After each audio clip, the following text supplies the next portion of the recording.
السلام علیکم ورحمۃ اللہ وبرکاتہ۔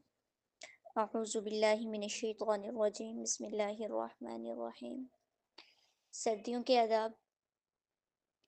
آج ہم ان آداب میں پڑھیں گے کہ کانوں کے اوپر جو ہے یہ مفرل وغیرہ یا اس طرح کی کوئی چیز یا کسی شال وغیرہ کا لینا۔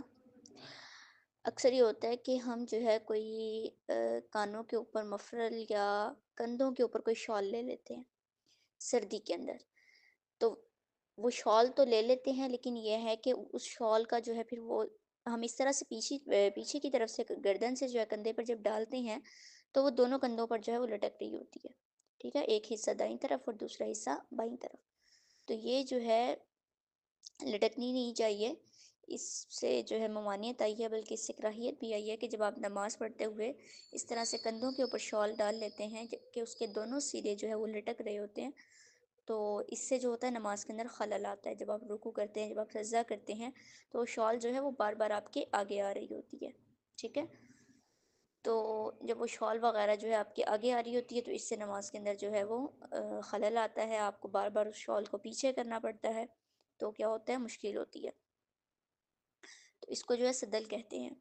اس سے جو ہے آپ صلی اللہ علیہ وسلم نے ممانعت فرمائی ہے، بلکہ صدل کو جو ہے مکروہ کہا ہے۔ تو حضرت ابو ہریرہ رضی اللہ عنہ کی روایت ہے کہ آپ صلی اللہ علیہ وسلم نے فرمایا کہ تم جو ہے صدل سے بچو، یہ مکروہ ہے۔ تو کوئی بھی شال یا چادر جب آپ نماز کے لیے لیں تو پھر یہ ہے کہ اس کو آپ جب کندھوں پر ڈالیں تو اس کو پھر اچھی طرح اپنے ارد گرد لپیٹ لیں، ٹھیک ہے۔ اس کو مطلب شال تو لے ہی لیے، ظاہر ہے لینی ہے سردی وغیرہ سے بچنے کے لیے، تو اس کو جو ہے پھر اپنے کندھوں سے لٹکنے نہ دیں، کسی مفرل چادر یا شال کو لٹکنے نہ دیں، بلکہ اس کو اپنے سینے پر یا باقی جسم پر جو ہے اس کو اچھی طرح سے لپیٹ لیں، تاکہ وہ لٹکے نہیں اور نماز وغیرہ کے اندر جو ہے وہ کراہیت نہ آئے، اور عام روٹین میں بھی اس سے بچنا چاہیے، ٹھیک ہے۔ اس کے بعد جو ہے ایک اور طریقہ ہے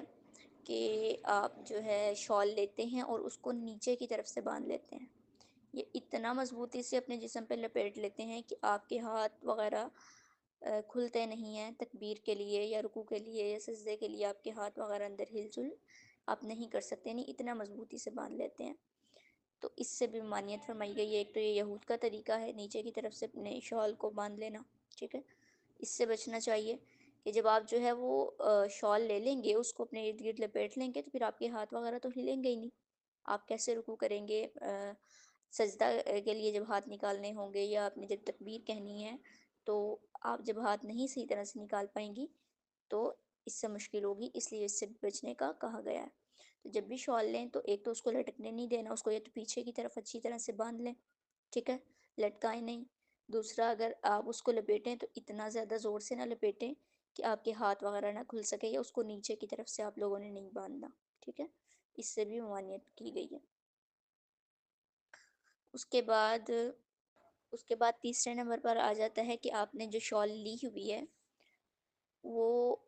لٹک رہی ہے تو اس نے اتنا زیادہ نہیں اس کو لٹکانا کہ وہ ٹخنوں سے بھی نیچے چلی جائے۔ مردوں کے لیے آتا ہے کہ جو ہے انہوں نے شلوار جو ہے اپنی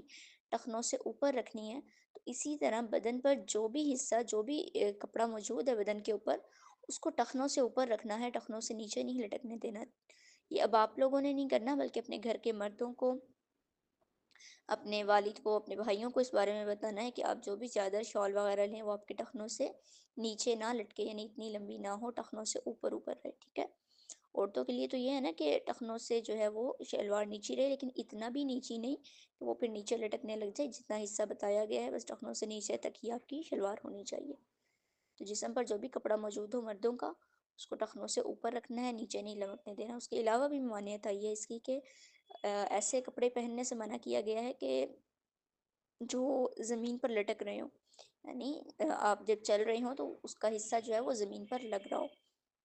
پچھلے زمانے میں جو ہے بادشاہ وغیرہ اس طرح کے کپڑے پہنتے تھے، تو اس سے بھی آپ صلی اللہ علیہ وسلم نے منع کیا کہ اس سے جو ہے آپ کے اندر تکبر پیدا ہوتا ہے، جب آپ کا کوئی کپڑا جو ہے زمین کے اوپر لگ رہا ہوتا ہے، تو اس سے بھی بچنا چاہیے کہ کوئی کپڑا اتنا لمبا نہ ہو کہ ٹخنوں سے نیچے ہو یا زمین پر گھسٹتا ہوا جا رہا ہو۔ اس کے علاوہ دیکھیں، آپ نماز پڑھتے ہوئے جیسے چادر میں نے پہلے بھی بتایا کہ اتنی زور سے نہیں لپیٹنی کہ آپ کو تنگی ہو، مشکل ہو نماز پڑھتے ہوئے، جیسے ہم برقع وغیرہ پہن لیتے ہیں نا، تو برقع پہن کے اس میں رکوع سجدہ کرتے ہوئے، رکوع تو نہیں، چلو سجدہ کرتے ہوئے بہت مشکل ہوتی ہے، تو اس سے بچنا چاہیے۔ اس کے علاوہ فراک وغیرہ جس طرح سے ہم پہنتے ہیں، لمبی فراکس، تو یہ چلے میں مثال دے رہی ہوں فراک کی، کہ جب آپ نے پہنی ہوتی ہے تو پھر سجدے میں جاتے ہوئے اس کے لیے مشکل ہوتی ہے، لیکن اس کا الگ وہ ہے، اس کی جو ہے وہ مکروہ نہیں ہے، مکروہ صرف یہ شال کا لٹکنا ہے، صدر یعنی دونوں جانب سے آپ کی شال لٹک رہی ہو، ٹھیک ہے، تو یہ نہیں لٹکنی چاہیے۔ تو باقی آپ لوگوں نے ان تینوں باتوں پر عمل کرنا ہے۔ شال نہیں آپ کی لٹکنی چاہیے، نیچے کی طرف سے نہیں آپ نے اس کو باندھنا، اتنا زور سے نہیں لپیٹنا کہ آپ کے ہاتھ وغیرہ نہ کھل سکیں، ٹھیک ہے۔ شال لٹک رہی ہو تو رکوع سجدہ کرتے ہوئے مشکل ہوگی، اس لیے اس کو اوپر کی طرف رکھیں۔ اتنی لمبی شال نہیں ہونی چاہیے کہ ٹخنوں سے نیچے جائے یا زمین پر گھسیٹے، اتنا لمبا آپ نے کپڑا نہیں پہننا کہ زمین پر گھسٹتا ہوا جائے، اس سے بھی تکبر پیدا ہوتا ہے، ٹھیک ہے۔ باقی گھر کے مردوں کو بھی آپ نے بتانا ہے کہ ٹخنوں سے اوپر آپ نے اپنا تمام کپڑا رکھنا ہے، ٹھیک ہے۔ سبق کو اچھی طرح سے سنیے گا، دعاؤں میں یاد رکھیے گا، انشاءاللہ کل ملاقات ہوگی۔ السلام علیکم ورحمۃ اللہ وبرکاتہ۔